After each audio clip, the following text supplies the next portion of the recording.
Probablemente el primer contacto que tuve con la Odisea no fue ni lectura ni fue la Odisea. Fue ver una película que se llamaba Ulises. Es decir, el primer contacto que tuve fue con Kirk Douglas, que para esa época era Kirk Douglas para nosotros, ¿no? A mediados de los 50, sí, yo tenía 10, 12 años y fue la primera vez que vi eso. ¿Y qué me acuerdo de la película? Que según me han dicho fue filmada en Italia. ¿Qué me acuerdo de la película? Me acuerdo de la pelea con el Cíclope. Básicamente cómo lo ciega con el árbol ese encendido, le quema el ojo a Polifemo.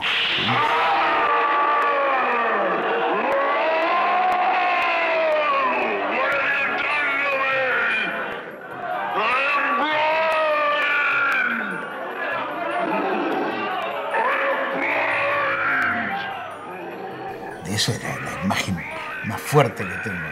Claro, después uno se entera, como todo, ¿no? A las historias llegan primero y por ahí después la literatura llega después y el autor mucho después. En general, cuando uno es chico, el primer acceso siempre a cualquier relato es el relato mismo. No sabemos ni quién lo escribió, no, pero es la seducción del relato. Y eso es lo que tiene la Odisea. La Odisea es básicamente un relato con un altísimo grado de seducción, ¿no? Cosa que no podemos decir de todos los textos que están muy alejados de nosotros en la historia y en el tiempo, que son buenos, son importantes y todo, pero por ahí han perdido su capacidad o gran parte de su capacidad de seducirnos si no nos podemos meter por algún lado, por lo cultural o por lo ideológico. Es una de las más hermosas y primeras y más hermosas historias aventureras que existen, ¿no? Ulises es un personaje maravilloso, que además, como suele pasar, ya venía, es una secuela. Eso es buenísimo, ¿no? Eso es propio de la literatura popular. Es lindo pensar a Ulises como protagonista de una secuela.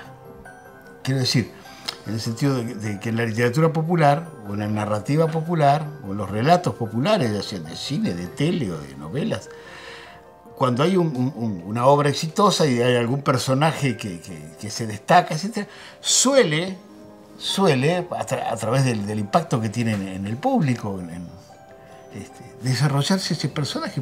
Bueno, y Ulises es un personaje secundario de la Ilíada, que cronológicamente, lógicamente, incluso históricamente, antecede todo lo que cuenta, que es la guerra de Troya, antecede a la aventura de Ulises, que es inmediatamente posterior, es un desgajamiento.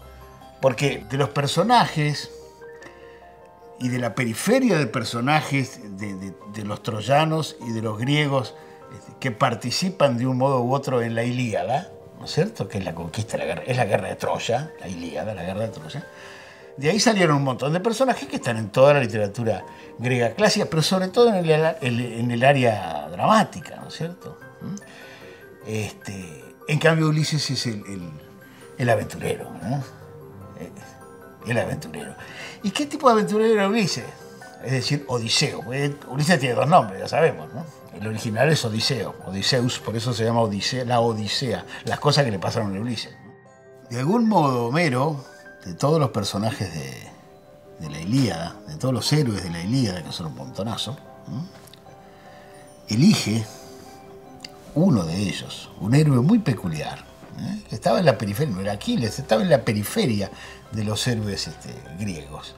Elige a ese, que entre todos tiene algunas virtudes, algunas cualidades muy particulares que se resaltan continuamente en la Ilíada. Es el de los grandes ardides, es el astuto.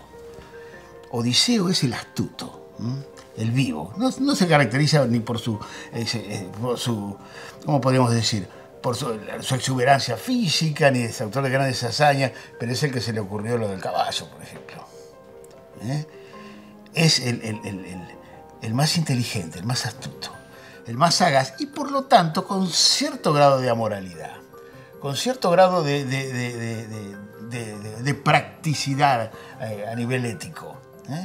Es capaz de decidir es el héroe típico, el que es capaz de decidir y sabe manejarse continuamente con la realidad. Y tiene sus debilidades, ¿no? Bueno, es maravilloso que Homero haya elegido eso, ¿no? El regreso del héroe. ¿Y qué es la Odisea? Es el regreso de Odiseo.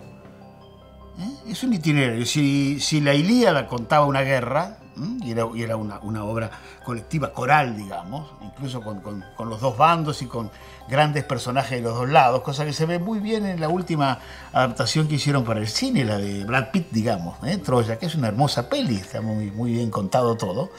En el caso de la Odisea no, está centrada en un personaje. Y ese personaje, antecedente de todas las road movies, etcétera, etcétera, se mueve a través del espacio. Y a lo largo de ese itinerario va encontrando distintas aventuras.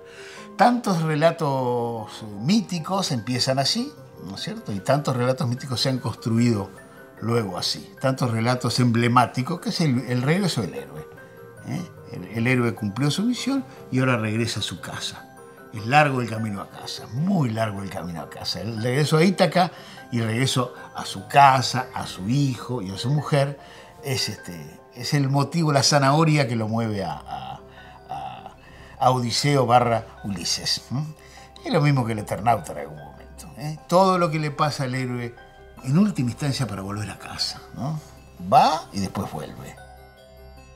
La historia de Odiseo tiene, como todas las historias en que el protagonista es el camino, es el itinerario, está segmentada de acuerdo a con qué se va encontrando en el camino, ¿no? Y lo hermoso en la Odisea es que más allá de los 24 cantos y de las 400 páginas que hoy en día tiene las versiones que leemos, ¿no es cierto? Hay muchísimos puntos de interés distintos. Cada episodio se cierra en sí mismo y se puede leer autónomamente, aunque obviamente se puede estudiar su composición, todo el significado de cada una de las partes, pero básicamente están sostenidos por su capacidad autónoma de concitar la atención, ¿no? Y esa es la atención para el lector común y ha sido la atención para los escritores, que antes que escritores, como todo el mundo sabe, han leído. Entonces, de aquellos que han leído en la cultura europea o la cultura occidental, han leído la Odisea en los últimos, 2000 años, ¿no? Han utilizado muchas veces algunos de esos episodios para volver a contar otras historias, esa misma historia de otra manera, de otra perspectiva, o hacer su propia narrativa a partir. Es muy sugestivo. El episodio final, que es el regreso a la casa, cuando están todos los pretendientes para desbancarlo en el amor de su mujer y sobre todo en sus posesiones, ¿no? Cuando él se hace pasar por un anciano, cuando el único que lo reconoce es el perro, hay detalles maravillosos, ¿no? Y como enmascarado participa, enmascarando su identidad, participa en el concurso de aquel que sea más apto para lograr la sustitución de ese Ulises perdido. Son todos episodios maravillosos. Son realmente todos episodios maravillosos que han servido de modelos para la lectura y el encantamiento posterior de tantos lectores y además para tantos escritores, ¿no?